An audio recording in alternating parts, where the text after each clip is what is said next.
All right. So, welcome to your LinkedIn cheat sheet on how to post articles. So, articles are super important because they allow you to flex your expertise muscles and share with your audience, whether it be potential clients, potential recruiters, etc., what actually you love to talk about, what you love to write about, and what you're good at, right? So here is your step-by-step guide on how to post LinkedIn articles. And remember, creating articles with optimum keywords is going to be critical so it can be also combed through Google. So let's get started. So first, you're going to log into your LinkedIn, and this is probably what you'll be seeing when you log in, right? So it says start a post, and even this has changed since yesterday where you could just simply type. Because it gives you multiple options these days. So there's a photo, video, or document. But what we're going to go is we're going to click on this write an article, this blue link right here. When you click on that, you're going to have a option to fill it in much like you would a Word document. You're going to give it a headline.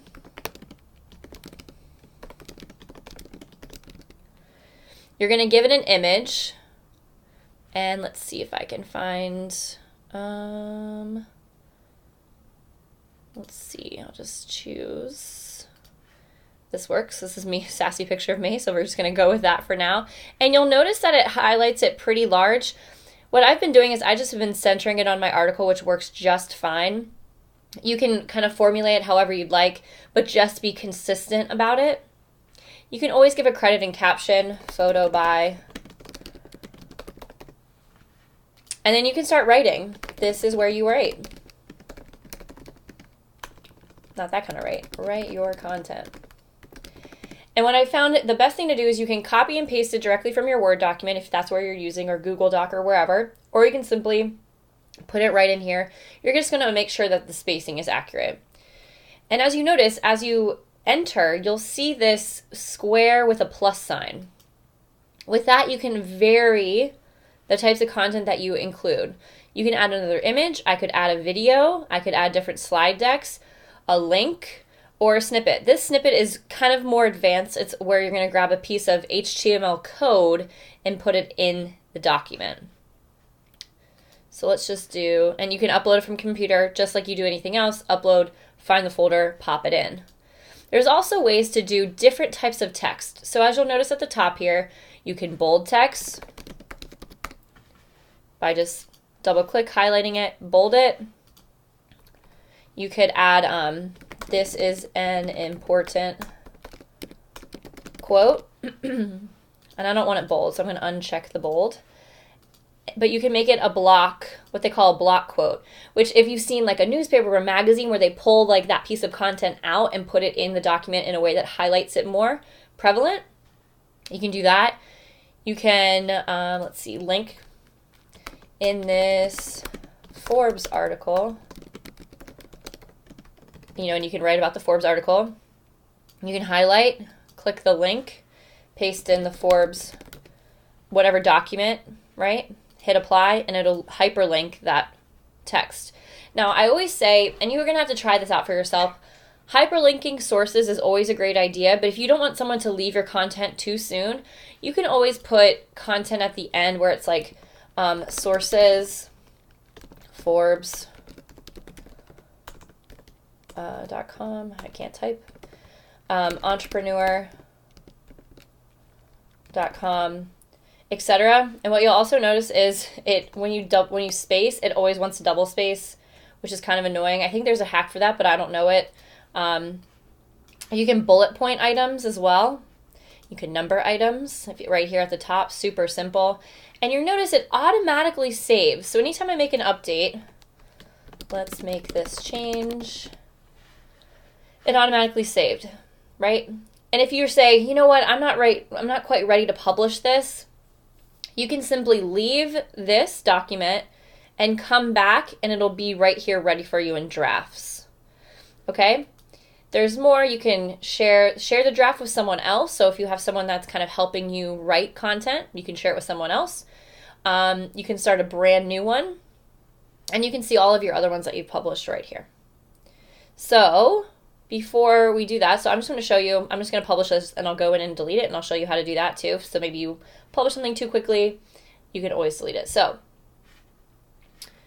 we'll publish, and as you say, it says you're almost done. So LinkedIn's really helpful in getting you down the pipe. So you're almost done. Tell your network what the article is about. So this is just a demo for my cheat sheet. Okay, so this is how your article will appear on the newsfeed. What it doesn't show you is that the image that you have up here will actually be shown. They don't really do a great job on previewing that to you know, in my opinion. You also want to utilize hashtags. So hashtags is something fairly new to LinkedIn, but you're going to want to do that for sure. So we can say, like, most of my stuff is about social media, so we can say social media tips, social media hacks. Maybe this is about LinkedIn articles, so I'll do LinkedIn articles, right? I would say give yourself about 3, and they're really good at pre-populating those on the activity feed, not necessarily when you're publishing an article directly. So just keep that in mind as kind of an extra step to do and to think about. And all hashtags really are is a way to search content, both for you to search other people's content and for other people to find your content. So I'll hit publish, and it's thinking, voila, congrats, your article has been published. What you can do then is share on your Facebook. So it'll come up and it can either share on your personal page, or if you have, you can share it to a friend, you can share it in a group, you can share it to a page you manage. So if you have a business page, that's a great place to put it. Or you can share on Twitter. So you want to make sure first, of course, that you're signed into your own Twitter account to make sure that that's something that can go right on there. Okay, so it is published, it's ready to roll, it's ready to read, but you know what? It's not really an article that I want to have published forever, okay? So what I'm going to do is I'm going to go into my page, and I'm going to see, okay, here's articles and activity. I'm going to hit see all articles, and all I'm going to do is press delete. Easy peasy. So, and that goes with the same for when you're searching for other people's articles. So maybe you're researching someone that's on your staff, or maybe you're looking at someone that, an influencer in your particular industry. So for example, I always use the example of Mark Schaefer. Here he is.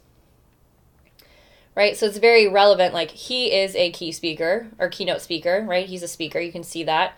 He has great articles here about his books. And you scroll to activities, and you can see that he's replying to people, he's engaging with people. And here's his most recent article. I want to read all of his articles. So I'm going to click see all articles, right? And you can see, is it time to regulate social media influencers? That sounds like a good one. So he just published that pretty recently.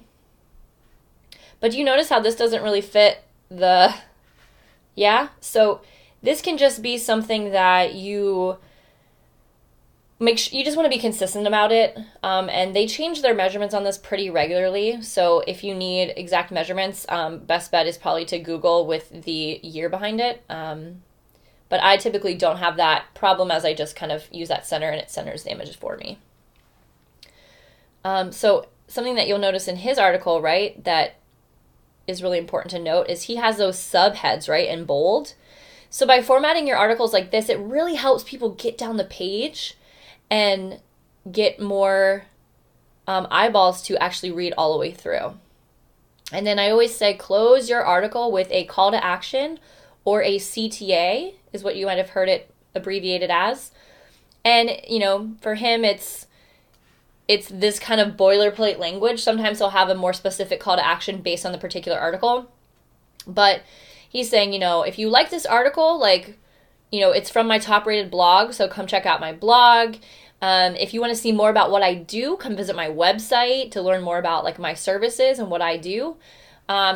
For news and insights, find me on Twitter or follow me on Instagram. So he is hitting all the different generations. So he's here on LinkedIn. It's like, hey, if you want to follow me on Twitter, Twitter or Instagram, I'm there. If you want to check out my services, I'm here. You don't have to have this boilerplate language, but have at least one CTA. What do you want the person to do after they've gotten to the bottom of your article? Do you want them to leave you a comment? Do you want them to share it? Do you want them to like it? Do you want them to go over to your blog and subscribe to your blog maybe? Just think about that. How can you take them from LinkedIn, give them more information, or ask for engagement? You have to ask. You have to give them something to do, all right?